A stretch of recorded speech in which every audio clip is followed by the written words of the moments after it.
we're going to talk about, when we talk about changing your value story, why your story matters so much, and why, if the story you're telling is a story that isn't in integrity with the true value of who you are, how that might really be impacting your life. And we're going to explore over the next few slides not only why your story matters, but what you can start to do to start shifting your story so that you create a different point of attraction and creation in your life. So I'm gonna unpack for you relatively quickly, but just I want to do this because this is really important. I want to unpack for you the components that go into you manifesting or creating the life that you're in right now. So everything in your life right now is the sum total of every decision, every choice you've ever made. It is the sum total of every response that you've had to every stimulus in your life. Part of why I'm going to give you all the parts in the creative equation, all the things that happen for you to create the life that you're in right now, is because when you start to understand this process of how you create your life, you start to regain control over it, so that when you experience a stimulus, instead of reacting, being responsive and reacting, you start to get control over that space between stimulus and response. And now all of a sudden you can become much more deliberate, much more conscious in how you choose to respond to the stimulus that life brings you. So the first component in the creative equation is called the quantum field. Sometimes you might think of this as the unmanifest reality. So basically, right now, at this very moment, you are swimming in a field of infinite non-manifest or unmanifested potentials. So there are innumerable, infinite number of options for your life. You're sitting in a pool of them, but they're not manifest yet. They're just existing as pure potential at this moment.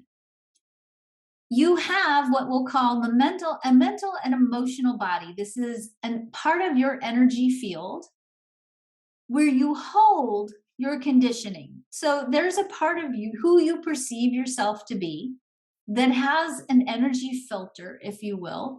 And that energy filter that's holding together this story of who you think you are contains all the memories that you have of everything that you've experienced. It contains all of your experience of your human design chart, especially your openness.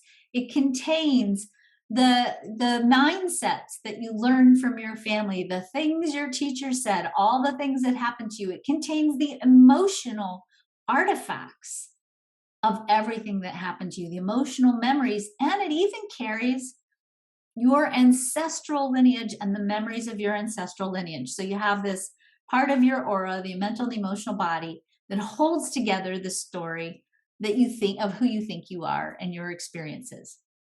In addition to the mental and emotional bodies, there's another body of energy called the subtle body. This is sometimes referred to as your aura or your energy field. If you've ever gone to get acupuncture or energy healing or Reiki or quantum healing, or anybody's worked with any kind of energy technique with you or energy healing, oftentimes what's happening is they are working on your subtle body, which is basically a template. So that subtle body is a template. It's basically the energy grid that's holding together your current life right now. And it contains information about things that you're about to manifest or things that you're in the process of unmanifesting. So for example, if you go see a good medical empath or a good medical intuitive, they might be able to sit with you and look at your aura, scan your aura, and say, oh, it looks like you're getting over a cold. You must have been sick last week. And you're like, yep, how'd she know that? Big thing. She knows that because it's in the energy template or in the subtle body.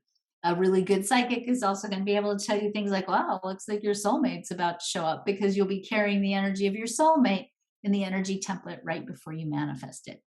The last component in the creative process is your manifest reality. That's your life right now. So your life right now is part of the creative process.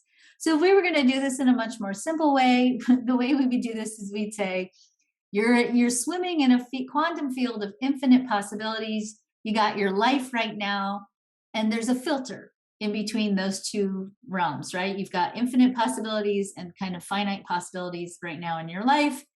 That filter is your story. That story that is the story of who you are, who you perceive yourself to be. Your story is influencing which one of these infinite possibilities you are actually manifesting in your life right now. It's meaning or stories, the meaning we give the stories of our life, or the meaning we give the concepts of our life. It's the meanings of what that we hold that determine what we manifest. So the meanings we have about things are determined by our conditioning field. So if you have, let's say, a meaning about money, money by itself is kind of a neutral idea, right? If you have a meaning about money, the meanings you have about money and the conditioning you have about money are going to influence how you experience money in your physical world. If you want to create a different experience of well being, or a different experience of self worth, or a different experience of value in your life, the first thing we usually have to start tackling is the meanings we have. Those meanings have to be aligned if you want to have good, high quality meanings in your story so that your filter is going to pick really great options.